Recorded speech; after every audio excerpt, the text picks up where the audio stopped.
Hello friends, welcome to my channel. అందరూ ఎలా ఉన్నారండి? మేమైతే బాగున్నాము. ఈరోజు మన వీడియో ఏంటంటే మార్నింగ్ రొటీన్ అనమాట. సో మార్నింగే ఇంట్లో పనులతో ఆడవాళ్ళు చాలా హడావిడిగా ఉంటారు కదా.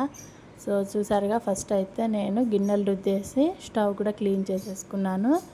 మొత్తం కౌంటర్ టాప్ అంతా క్లీన్ చేసేసి ఇంకా పిల్లలకి లంచ్ బాక్స్కి ప్రిపేర్ చేయాలి. మీలో ఫస్ట్ టైం కనుక ఎవరైనా మా ఛానల్ చూస్తే మాత్రం ఖచ్చితంగా లైక్ చేయండి, షేర్ చేయండి, కామెంట్ కూడా చేయండి. అండ్ అంతకంటే ముందు సబ్స్క్రైబ్ చేసుకోవడం మాత్రం అస్సలు మర్చిపోవద్దు. చూసారు కదా, రైస్ కూడా కడిగి పెట్టేశాను అనమాట. ఇంకా బెండకాయలు అయితే ఈరోజు బెండకాయ పులుసుకి ఇచ్చారు మెనూలో. సో నేనైతే పిల్లలకి పులుసు క్యారీ చేయడం రాదని చెప్పేసి బెండకాయ ఫ్రై కోసం ప్రిపేర్ చేస్తున్నాను. నీట్గా వాష్ చేసి బెండకాయలు కూడా కట్ చేసి పెట్టుకున్నాను అనమాట. అండ్ అలాగే రైస్ కూడా పెట్టేశాను. కుక్కర్ విజిల్ ఎక్కడో పోయింది. అది పిల్లలు మొన్న ఒక రోజు సండే రోజే ఆడుకున్నారు. ఆ విజిల్ ఎక్కడ పోయిందో కూడా దొరకట్లేదు అనమాట. అందుకోసమని ఇంకా నేను రైస్ కుక్కర్లో వండుతాను కదా, ఇప్పుడైతే గిన్నెలోనే వండేస్తున్నాను. చూసారు కదా. అండ్ అలాగే ఇంకా కర్రీ కోసం కూడా ప్రిపేర్ చేస్తున్నాను. బెండకాయ ఫ్రై కోసం అయితే 3 టేబుల్ స్పూన్స్ ఆయిల్ వేసేసి కొంచెం ఆయిల్ హీట్ ఎక్కిన తర్వాత జీలకర్ర, ఆవాలు, అలాగే మనం కట్ చేసి పెట్టుకున్న ఆనియన్స్, పచ్చిమిర్చి, కొంచెం కరివేపాకు వేసి లైట్గా గోల్డెన్ కలర్ వచ్చేంత వరకు ఫ్రై చేసుకోవాలన్నమాట. సో కర్రీ చేసుకుంటూనే పిల్లల్ని లేపుతున్నాం. బట్ అయినా కూడా ఒక 5 మినిట్స్, ఒక 10 మినిట్స్ అని ఇంకా లేట్ చేస్తూనే ఉంటారు. మా పిల్లలే కాదు, ఆల్మోస్ట్ అందరు పిల్లలు అలాగే ఉంటారు అనుకుంటా, ఐ థింక్. సో చూసారు కదా, ఫ్రై అయిన తర్వాత అయితే లైట్గా పసుపు యాడ్ చేశాను. లైట్గా ఇవి పసుపు వేసిన తర్వాత ఒక 2 మినిట్స్కి ఇంకా మనం కట్ చేసి పెట్టుకున్న బెండకాయ పీసులు ఉంటాయి కదా, అవి వేసి లైట్గా సాల్ట్ యాడ్ చేస్తే కుక్ అయిపోతాయి. లో ఫ్లేమ్లో ఒక 7-8 మినిట్స్ కుక్ చేస్తే ఫ్రై అయిపోతాయి అన్నమాట, కుక్ అవుతాయి.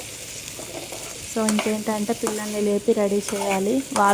మనం వంట అయితే ఆల్మోస్ట్ తొందరగానే అయిపోతుంది. పిల్లల్ని రెడీ చేసి వాళ్ళకి తినిపించి పంపడానికి చాలా లేట్ అవుతుంది టైము. అండ్ అలాగే స్నాక్స్ కోసం అయితే డ్రై ఫ్రూట్స్ పెడుతున్నాను అనమాట. యాజ్ యూజువల్గా చూసారుగా, పంకిన్ సీడ్స్, బాదం, కిస్మిస్, సన్ఫ్లవర్ సీడ్స్ అండ్ శనగలు ఉంటాయి కదా, అవి పెడుతున్నా మార్నింగ్ కోసం అని. ఆఫ్టర్నూన్కి అయితే పల్లీలు పెడుతున్నా, వేయించినవి నాటు పల్లీలు. సో అవి పెడుతున్నాను. పల్లీలతో పాటు బెల్లం పెడుతుంటే పిల్లలకి కొంచెం కఫ్ వస్తుంది, బాగా దగ్గు. అందుకోసం అని చెప్పేసి ఇంకా బెల్లం అయితే పెట్టట్లేను, నార్మల్గానే పల్లీలు ఒక్కటి పెట్టేస్తున్నాను అనమాట. ఈరోజు మా టిఫిన్ కోసం అయితే నేను గోధుమ రవ్వ ఉప్మా ఉంటుంది కదా, సో అది చేశాను. పిల్లలకైతే ఆల్మోస్ట్ మార్నింగ్ టిఫినే పెట్టాలని అయితే ఏం లేదు. నేనైతే అన్నం టయానికి ఉంటే అన్నమే పెడతా, ఎందుకంటే మనం వేడివేడిగా వండుకుంటాం కదా.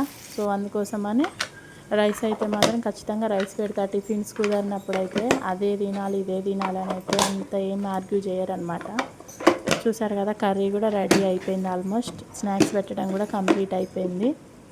సో ఇంకా వాటర్ బాటిల్స్ పెట్టేస్తే ఇంకా అయిపోయినట్టే. ఒక చిన్న వీడియో క్లిప్ అయితే మిస్ అయింది. ఎప్పుడు లంచ్ బాక్సెస్లో లంచ్ పెట్టే వీడియో అయితే మిస్ అయిందనమాట. సో ఇది మన వీడియో. ఈ వీడియో మీకు నచ్చితే మాత్రం ఖచ్చితంగా సబ్స్క్రైబ్ చేసుకోండి. Thank you for watching. Bye.